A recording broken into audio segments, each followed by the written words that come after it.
Assalamualaikum warahmatullahi wabarakatuh. Saya Yunita Mutmainah Ibrahim dengan NIM 2402 dari kelas Tekom E 24.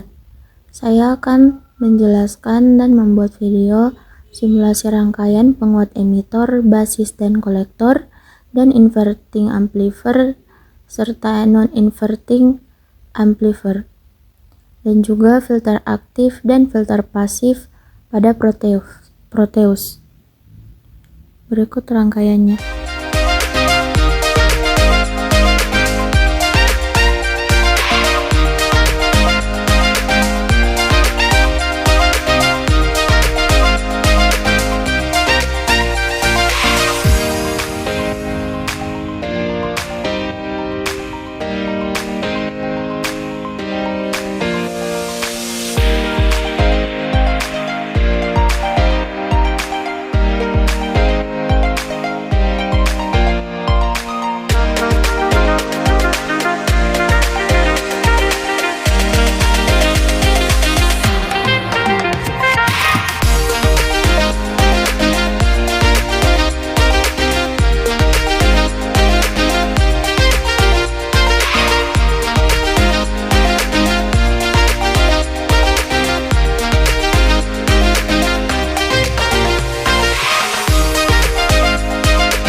Pertama, kita akan melihat penguat emitor.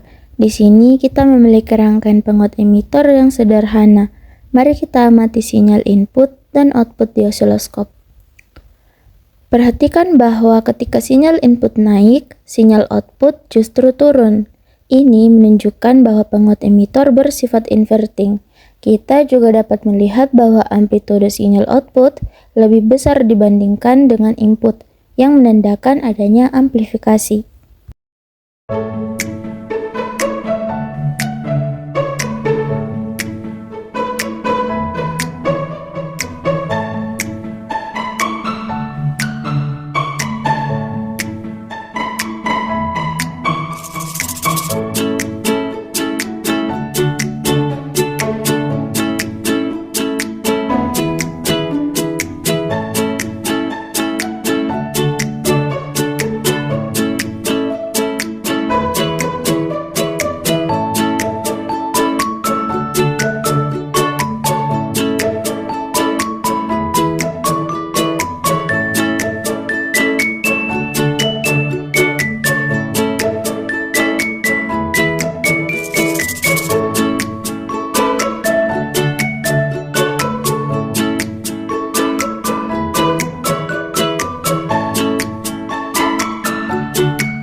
Sekarang mari kita amati sinyal input dan output menggunakan osiloskop. Perhatikan bahwa ketika sinyal input naik, sinyal output justru turun. Ini menunjukkan bahwa penguat emitor bersifat inverting. Dalam hal ini, jika kita mengukur amplitude kita akan melihat bahwa amplitude output lebih besar dibandingkan dengan input. Ini menandakan adanya amplifikasi. Gain dari penguat emitor dapat dihitung dengan rumus AY AV sama dengan RC per RE, di mana RC adalah resistor kolektor dan RE adalah resistor emitor. Semakin besar nilai resistor kolektor dibandingkan dengan resistor emitor, semakin tinggi gainnya. Sebagai contoh, jika kita menggunakan resistor kolektor 10 ohm dan resistor 1 ohm, maka gainnya akan menjadi min 10 ohm.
Selanjutnya, mari kita lihat penguat basis. Rangkaian ini juga menggunakan transistor NPN, tetapi kali ini sinyal output diambil dari kolektor dengan cara yang berbeda. Pada osiloskop penguat basis, kita menerapkan sinyal input pada basis transistor tanpa resistor emitor yang signifikan. Ini memungkinkan kita untuk mendapatkan sinyal output yang lebih besar tanpa pembalikan fase. Perhatikan bahwa sinyal output mengikuti sinyal inputnya tanpa terbalik. Ini berarti bahwa penguat basis bersifat non-inverting, namun amplitude output lebih kecil dibandingkan dengan penguat emitor.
Rangkaian amplifier menggunakan op-amp dengan sinyal input yang diterapkan pada terminal inverting. Berikut adalah komponen utama dari rangkaian ini, yaitu resistor input RI, resistor feedback atau RF. Ketika sinyal input diterapkan, arus mengalir melalui resistor input dan menghasilkan tegangan di terminal inverting. Karena op-amp berfungsi untuk menjaga kedua terminalnya pada potensi yang sama dalam kondisi ideal, maka tegangan di terminal non-inverting plus diatur pada 0 volt dengan menghubungkan ke ground.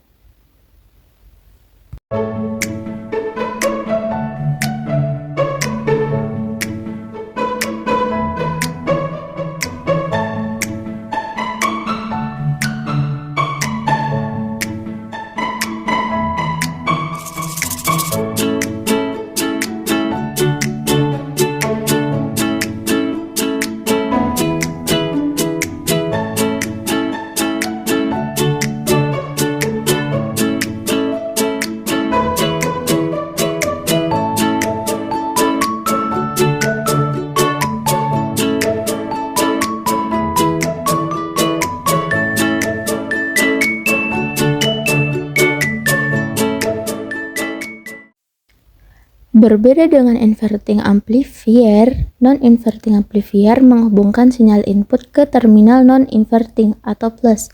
Komponen utama dari rangkaian ini meliputi resistor input atau RI. Meskipun ada dalam rangkaian, resistensi ini tidak mempengaruhi penguatan secara langsung, yaitu resistor feedback atau RF menghubungkan output kembali ke terminal inverting atau minus. Ketika sinyal input diterapkan, arus mengalir melalui resistor feedback dan menghasilkan penguatan tanpa membalikkan fase sinyal. Output akan memiliki polaritas yang sama dengan input.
Selanjutnya, mari kita beralih ke filter aktif. Kita mulai dengan high pass filter atau HPF. Di sini hanya frekuensi tinggi yang diteruskan. Jika kita menguji dengan frekuensi rendah seperti 10 Hz, tidak ada sinyal di output. Namun saat kita meningkatkan frekuensi ke 1 Hz, Anda dapat melihat sinyal muncul. Frekuensi cutoff untuk HPF dapat ditentukan berdasarkan komponen yang digunakan dalam rangkaian. Titik di mana amplitude mulai menurun adalah frekuensi cutoff yang dapat dihitung menggunakan rumus FC 1/2 PRC. Misalnya, jika Anda menggunakan kapasitor 10 UF dan resistor 1 ohm, frekuensi cutoff akan menjadi sekitar 15,9 Hz. HPF biasanya digunakan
Sekarang mari kita amati hasil output menggunakan osiloskop. Perhatikan, gelombang sinyal output karena frekuensi input kita adalah 10 Hz yang berada di bawah frekuensi cutoff dari filter ini. Kita akan melihat bahwa amplitude output tetap cukup tinggi.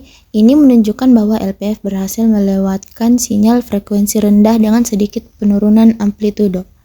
Jika kita menghitung frekuensi cutoff menggunakan rumus FC 1/2 PRC dan mendapatkan nilai yang lebih tinggi dari 100 Hz, maka kita dapat memastikan bahwa filter ini berfungsi sesuai harapan. Dalam hal ini, LPF memungkinkan sinyal 100 Hz untuk melewati dengan baik karena berada dalam rentang frekuensi yang diizinkan. Selanjutnya, mari kita lihat high pass filter. Rangkaian HPF juga terdiri dari satu resistor dan satu kapasitor, tetapi dalam konfigurasi yang berbeda. Sekarang mari kita lihat hasil output dari HPF menggunakan osiloskop. Jika kita menghitung frekuensi cutoff untuk HPF dengan cara yang sama seperti sebelumnya, kita akan menemukan bahwa 100 Hz berada di bawah batas cutoff. Oleh karena itu, sinyal ini tidak dapat melewati filter dengan baik. Hasil ini menunjukkan bahwa HPF berfungsi sesuai dengan desainnya atau memblokir sinyal di bawah frekuensi tertentu. Read every comment from the good to the bad. Your trolls can catch me outside.